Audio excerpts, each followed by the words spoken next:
오늘의 말씀은 골로새서 2장 6절로 16절까지 말씀입니다.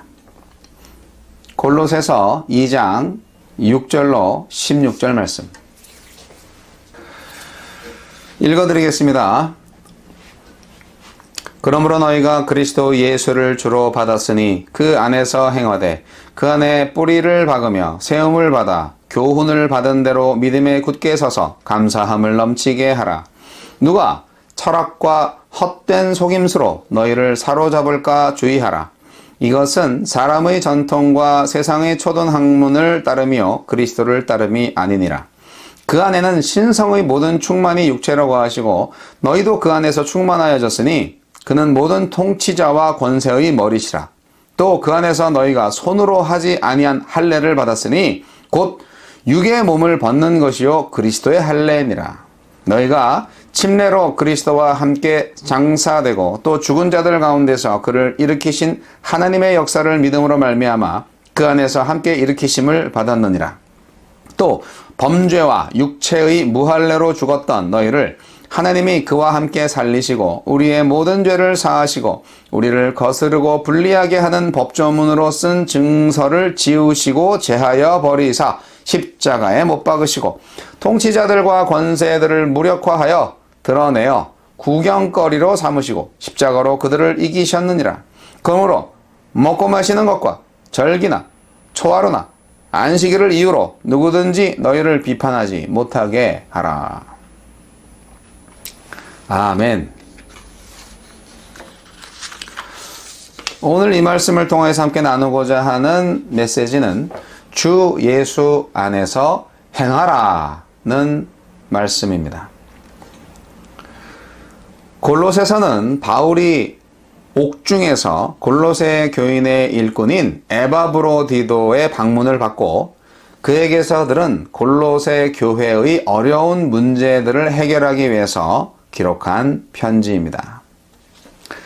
골로새 교회가 처했던 문제는 무엇보다 그 교회에 침투하여 교회의 평안을 망칠 위험이 있는 이단에 관한 것이었습니다. 바울 서신은 지금으로부터 약 2000년 전에 쓰여진 매우 오래된 과거의 문서입니다. 1세기 초대 교회의 상황이 바로 그 배경이 되는데요. 바울은 특수한 상황에 처해 있는 교회를 잘못된 가르침에서 보호하고 바르게 양육하려는 목회적, 선교적 목적으로 그의 서신들을 기록했습니다. 그래서 우리가 이 문서를 제대로 이해하기 위해서는 1세기 상황으로 돌아가서 당시의 저자와 독자의 관점에서 성경을 읽을 수 있는 자세가 필요합니다. 골로새서를 정확히 이해하기 위해서는 당시 골로새 도시뿐만이 아니라 로마 제국 전체를 지배하고 있었던 문화적 배경을 아는 것이 꼭 필요합니다. 우리가 잘 알다시피 1세기 초대교회의 배경은 그 초대교회 시대는 바로 로마 제국 시대였습니다. 로마는 그의 제국 내에서 군대의 빠른 이동을 위해서 직선 도로망을 구축했고요. 이것으로 로마 제국의 많은 도시들을 거미줄처럼 연결을 했습니다. 이로 인해서 안전하고 편리한 여행이 보장되니까 떠돌이 철학자들이나 상인이나 노예들, 군인들 등 다양하고 많은 사람들이 이동을 하면서 그들이 각자 가지고 있었던 철학 사상이나 관습, 종교들이 막 뒤섞이게 돼서 종교적, 문화적 혼합주의가 성행하게 되었습니다. 로마 제국은 문화적으로 알렉산더 대왕의 후계자들이 이루었던 헬레니즘의 계승 국가였는데요. 헬라의 종교 정신은 혼합주의였습니다. 한마디로 잡탕 종교라 이 말이죠. 그래서 바울은 헬라인들에 대해서 말하기를 고린도전서 8장 5절에서 많은 신들과 많은 주들을 섬긴다. 그렇게 말씀하기도 했습니다. 헬레니즘의 영적, 도덕적 분위기는요, 회의주의와 숙명주의였습니다. 그러니까 이게 운명이야. 어쩔 수 없어. 그런 거죠. 그렇기 때문에 그러한 절망의 상태에서 구원을 간절히 원하는 사람들이 있었던 거예요. 그래서 구원을 얻으려고 하는 사람들이 점성술이나 영지주의의 비밀 지식, 신비 종교들을 찾아다니는 거예요. 그리고요, 이 숙명주의와 물질주의는 결국 도덕적 타락을 야기시킵니다. 골로새 도시도 예외는 아니었습니다. 골로새에는 마술과 신비스러운 것들로 가득 찬 혼합 종교의 특색이 많이 나타났다고 하는데요. 혼합주의적 유대교도 한몫했다고 합니다. 혼합주의적 유대교인들은 사람이 구원을 얻기 위해서는 믿음으로만 되지 않고 금욕적인 계율이나 할례, 유대교의 절기 준수와 율법 준수를 함께 구원의 조건으로 제시했습니다. 이것은 바울이 전한 복음을 완전히 뒤엎는 거짓 교훈이 아닐 수 없었습니다. 골로새서는 바울이 전한 기독교의 복음이 헬라의 혼합 종교와 부딪혀서 그 순수성을 유지하지 못하고 헬라의 혼합 종교의 체계 속으로 녹아들어가고 있을 때 그것을 바로잡기 위한 목적으로 기록하였습니다. 골로새 교회를 구성하고 있는 교인들이 거의 대부분 이방인들이었어요. 예수를 믿기 전에 이방인들이었기 때문에 그들이 과거에 가지고 있던 이방 종교적 전통과 문화에 당연히 영향을 받을 수밖에 없습니다. 동시에 그런 거짓 가르침에 쉽게 넘어갈 위험성이 많았던 것이죠. 바울은 혼합주의로부터 복음의 진리를 지키기 위해서 다시 한번 그리스도의 유일성, 절대성, 우주론적인 역할을 강조함으로써 골로새 성도들을 복음에 바로 세우려고 하셨습니다. 당시 골로새 교회에 영향을 주는 이단들의 형태는 크게 4가지 정도가 있었습니다. 4가지의 중요한 철학과 사상들이 그 당시 골로새 교회를 지배하고 있었는데요. 첫 번째로는 영지주의 사상을 들 수가 있습니다. 영지주의는 영은 선하고 물질은 악하다라는 이원론적인 사고방식입니다. 영적인 하나님과 물질적인 세계 사이의 존재론적 이원론을 말하는 것입니다. 그래서 영지주의에 의하면 선하시고 영적인 존재인 그리스도가 악한 육체를 입고 올 수 없다 하는 거예요. 그래서 우리에게 나타난 그리스도는 오리지널이 아니다. 그냥 그림자와 같은 존재다. 환영과 같은 존재다. 그렇게 생각을 합니다. 그래서 예수님의 하나님됨과 그리스도 구주됨을 부인합니다. 영지주의는 플라톤의 철학과 정신과 물질의 이원론으로 무장된 헬레니즘, 그리고 동방종교, 또 유대 종교가 혼합된 철학 사상인 동시에 세계관입니다. 영지주의를 조심하셔야 돼요. 영지주의의 영향을 받은 오늘날 21세기의 교회들도 꽤 있습니다. 그리고 두 번째가 금욕주의 사상이 있었습니다. 스토아 학파에서 성행을 시킨 부분이고, 세 번째 사상이 천사 숭배 사상, 또 신비주의가 있었고, 네 번째는 율법주의 사상이 있었습니다. 이 4가지가 바로 그리스도의 오리지널성을 훼손하고 의심시키고 그렇게 영향을 주었던 거예요. 이것들은 그리스도의 인성과 신성을 부인하고요. 그리스도를 피조물로만 전락시키는 그런 역할을 했고요. 그리스도의 구원 사역의 불만족과 불안정성을 말했습니다. 그리고 그리스도 안에 있는 성도들의 정체성 역시 의심하게 만들었습니다. 그래서 사도 바울은 참 사람이고 참 하나님이신 그리스도에 대해서 다시 한번 강조를 하시고 흔들리지 않는 영적인 진리를 선포하고 있는 것입니다. 사도 바울이 이 골로새서를 쓴 목적이 그런 겁니다. 너희가 지금 듣고 있는 그 이상한 철학 사상에 현혹되지 말고 그리스도만을 쫓아라. 그리스도 한 분만으로 충분하다. 그리고 그리스도 안에는 모든 것이 충만하다. 그렇게 강조하고 있는 것입니다. 사도 바울은 오늘 본문 말씀에서 그리스도는 인성과 신성에서 충만하신 분이라는 것을 강조하고 있습니다. 그리스도는 참 하나님이며 참 사람이십니다. 그리고 그리스도는 짝퉁이 아니라 오리지널이라는 거예요. 예, 여러분. 오늘 말씀 읽은 것 중에서 저한테 마음에 와닿는 표현이 있는데 그것은 바로 그리스도 안에 뿌리를 박으라 이런 말씀이에요. 나무에 비유하고 있죠, 우리를. 그리스도의 신 예수를 영접한 골로새 교회는 그리스도 안에서 계속 살아야 한다. 바울은 그렇게 권면하고 있습니다. 끊임없이 그리스도와 연합한 생활을 하라는 거죠. 어떤 유혹에도 그리스도를 떠나지 말고 그 안에 머물러 있으라는 뜻입니다. 바울은 골로새 교회에 나타난 거짓 교사들의 가르침을 구체적으로 지적하면서 기독교 진리를 변호하고 있습니다.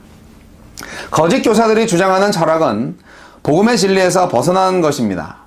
그것은 인간적인 풍속이나 전통을 따르는 것이고 헛된 속임수와 저급하고 공허한 원리로 사람들을 현혹시키는 것입니다. 그것은 곧 진리를 노략질하는 철학입니다. 인간이 만들어낸 것이고요. 그래서 인간을 구원할 수 없는 것임에도 불구하고 마치 구원할 수 있는 것처럼 속이는 겁니다. 그리스도가 누구입니까?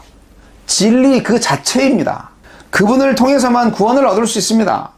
그러니 그리스도를 어떻게 감히 인간의 철학과 비교할 수 있겠습니까? 그리스도는 만물의 머리이십니다. 바울의 대적자들은 그리스도를 상대화해서 하늘의 영물이나 천사들과 대등한 분이라고 주장을 하지만 바울에 의하면 그리스도께서는 그들과 비교할 수 없고 그들을 초월하시는 최고의 존재입니다.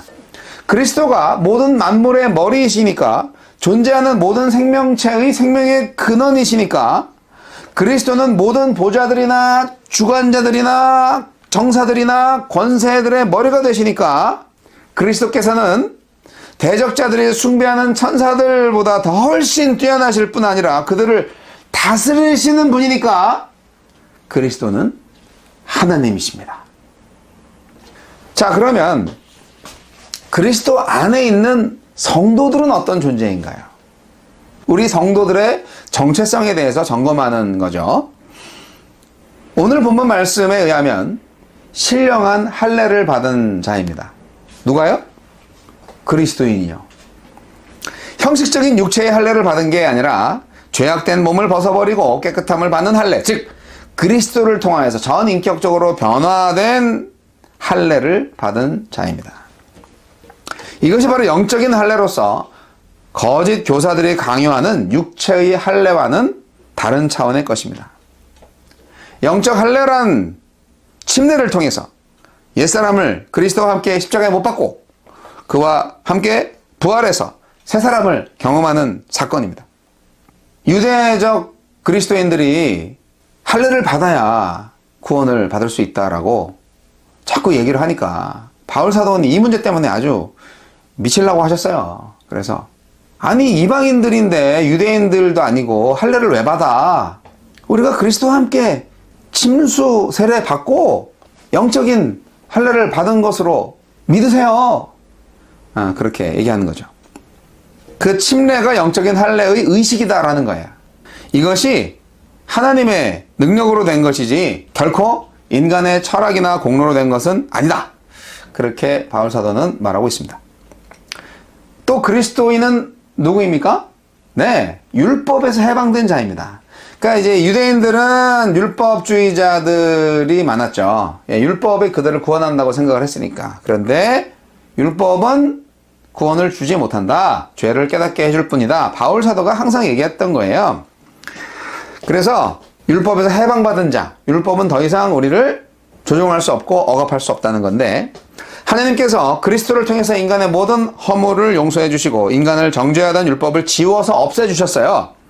그래서 그리스도인은 율법에서 해방된 자다. 더 이상 율법이 우리를 컨트롤하지 못한다. 그리스도 안에 있는 사람들은 율법, 천사들, 영물들한테 절대로 굴복할 수 없는 자유인입니다. 할렐루야.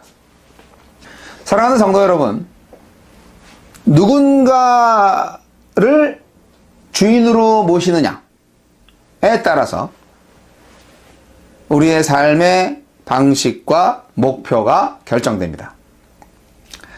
그래서 우리가 믿고 경배하는 예수가 누구인지 정확히 알아야 합니다. 그분이 어떻게 사셨고, 우리에게 무엇을 주셨고, 또 우리에게 어떤 약속을 주시는지 잘 알아야 합니다.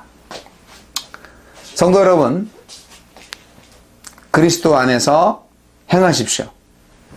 그리스도인으로 산다는 것은 그리스도 안에 뿌리를 내리고 견고하게 서며 복음의 진리를 굳게 믿고 범사에 주의 은혜에 감사하며 사는 것을 말합니다. 그리스도처럼 사는 게 그리스도인이에요. 여러분, 헛된 속임수를 주의하세요. 완전하신 그리스도와 관계없는 이상한 가르침에 미혹돼서 넘어가지 마십시오. 예를 들자면요, 나는 생각한다. 그러므로 나는 존재한다. 아주 유명한 데카르트의 말이 있습니다. 이 말은 인간 스스로 자기를 성찰하고 자기 존재를 형성해 나갈 수 있다는 말입니다. 그런데 과연 그럴까요? 현실은 그와 반대입니다. 인간은 어떤 매개를 통해서 자신과 세계를 생각합니다. 자기가 생각만 해갖고 자기가 존재가 되는 게 아니고요. 많은 사람들을 만나잖아요. 스승의 가르침도 있고 친구와의 만남도 있고, 문학과 예술 작품이라는 매개를 통해서 나를 만나고 과거와 다른 새로운 나를 발견하기도 합니다. 데카르트의 인간 이해의 길은 사실 그 길이 막혀있는 속임수라고 볼 수도 있습니다. 생각한다는 것이 인간의 존재 이유가 될 수 없다는 것이죠. 생각은 내가 하는 게 아니라 외부에 의해서 생각되게 만드는 것일 수도 있기 때문입니다. 제 말이 좀 이상한가요? 네, 철학자들의 입장에서는 굉장히 괘씸한 말이 될 수도 있겠는데요. 중요한 것은 철학은 우리를 구원해 주기에 부족하다는 것입니다. 오직 예수 그리스도만이 완전하다는 것입니다. 여러분, 예수님의 인성이나 신성을 훼손하지 마세요. 그분의 구원 사역에 뭔가 더하거나 빼지 마십시오. 세상의 원리로 살아가지 마세요. 사랑하는 성도 여러분, 우리는 받은 구원을 기억해야 합니다. 우리가 어떻게 구원을 받았는지, 우리가 언제 어떻게 그리스도를 만났는지 항상 기억해야 합니다. 그래야 우리가 진정한 구원받은 자로서 당당하게 살아갈 수 있는 힘을 얻을 것입니다. 그리스도 안에서 충만해지는 구원은 그분과 연합해서 그의 죽음과 부활에 동참한다는 뜻이에요. 이것이 바로 영적인 부활이고 영적인 할례입니다. 옛 언약을 깨뜨리고 새 언약으로 백성으로 살아가는 겁니다. 너희가 받은 구원을 기억하라. 이 말씀은요, 우리의 모든 죄를 십자가에서 용서하시고 악한 영들을 향해 승리하시는 그리스도의 승리에 참여하는 일이기도 합니다. 사랑하는 성도 여러분, 그리스도 안에서 그리스도인으로서 온전히 살아내시기 바랍니다. 만약 그리스도인이 제대로 살아가지 못한다면 이 세상이 어떻게 그리스도를 볼 수 있겠어요? 우리가 제대로 살아내야 세상 사람들이 우리를 통해서 그리스도를 만날 수 있을 거 아니에요.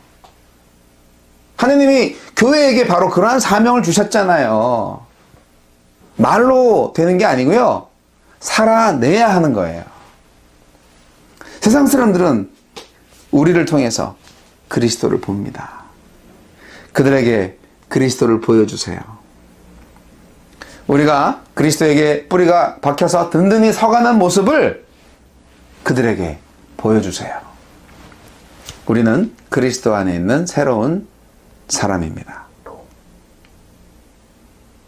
기도하겠습니다. 하나님 아버지, 어떻게 살 것인가?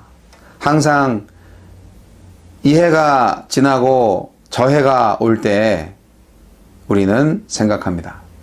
아, 올해보다 더 잘 살아야지 라고 생각을 하게 되는데 어떻게 살 것인가? 그 의문 앞에서 우리는 주님의 답을 듣습니다. 주여, 그리스도 안에 뿌리가 박혀서 든든히 세워져서 모든 주님의 은혜에 감사와 찬양으로 살아가기를 원합니다. 주여, 그리스도로 충만케 하옵소서.